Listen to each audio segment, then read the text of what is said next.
Hello, friends. Welcome to our series India After Independence. Let's move further.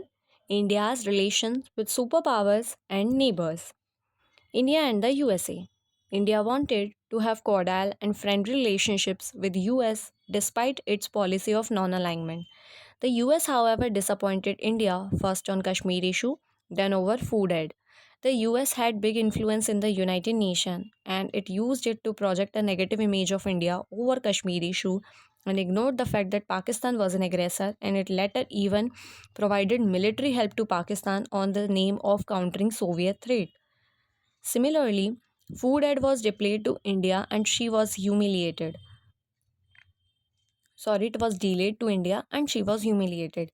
The US also showed its open displeasure over India's recognition of Communist China as a nation and India's support to its permanent seat in UNSC. The US was also miffed by India's abstention in the UN resolution over Korea War.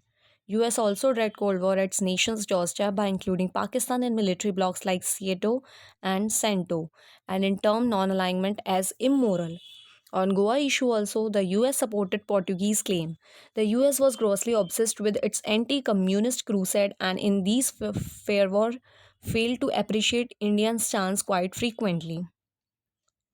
Further, the US never saw India as a strong bulwark against communism and according to it, India might collapse under burden of its diversity. However, people to people contacts remained healthy and the US was also a source of technology and machinery. When India went closer to the USSR and the US got very worried and started to think towards improving its relations with India. However, situation took a bad turn in wake of 1962 war with China in which the US tacitly supported India.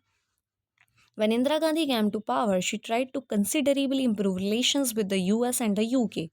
However, she was disappointed with the US President Lyndon Johnson III over her request for food shipments in aftermath of 1965 war and wrote as the US wanted to make Indian apologetic of her criticism of Vietnam War. As a result, India ventured on to bring green revolution for food security, further strengthening NAM non-aligned movement and pursue a more independent foreign policy. India and USSR. Indian relations with Soviet Union started on a cold note as it's perceived India under imperial influence as India joined Commonwealth. Further, Communist Party of India was also in opposition to Indian government.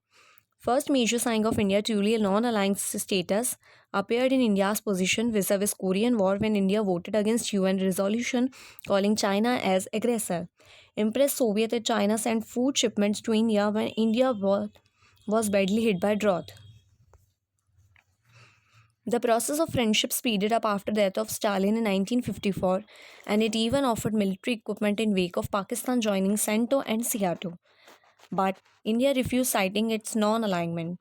Relations took healthy turn when Nehru visited USSR in 1955 and Russian president visited India following year. This time onward, the USSR also offered full support on Kashmir issue through veto in UNSC and it provided huge relief to India. USSR also supported integration of Goa. USSR also supported industrial development of India and helped in setting up heavy industries like Bhilai, Bokaro steel plant, etc. The USSR also supplied machinery and equipment for other heavy industry projects. The USSR also didn't sided with its communist brother China when Indo-China relations deteriorated over the Dalai Lama issue in 1959 and in fact made first military agreement with India in 1960 to make border roads along Chinese border which were damaged by China. In 1962, India got a license to manufacture MiG aircrafts, big aircraft first time for a non-Soviet nation. The USSR also remained neutral and rather empathized with India in war with China and later bolstered their military equipment ties with India, which served India well in 1971 war. The USSR also got a tacitly ally amidst Cold War as India's stance was always tilted towards the USSR. Soviet also had a long disputed border with China and friendship with India mean diverting Chinese attention and keeping a check on it. Most importantly, the support of the USSR had always been unconditional unlike Western support, which always came with many strings attached.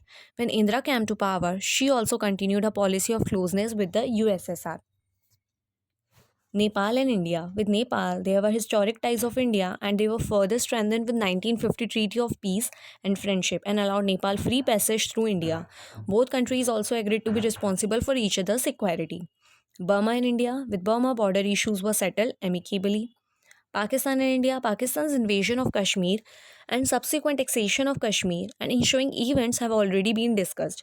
Kashmir issue was continuously used to blackmail India in UN and Pakistan also grew closer to US and joined its regional military blocs like SEATO, CENTO, etc. It was only USSR which recognized genuineness of India non-aligned movement that it helped Indian militarily as well as an international front as well. It supported Kashmir issue as well by vetoing resolutions in UNSC. From 1962, Pakistan also sided with China, thus threatening India in two sides pressure, which seemed to be very acute in 1971. India showed great generousness in division of pre-partition assets, division of water of Indus water, and treatment of refugees and their compensation. Next, we will discuss about China and India's relationship. Thank you.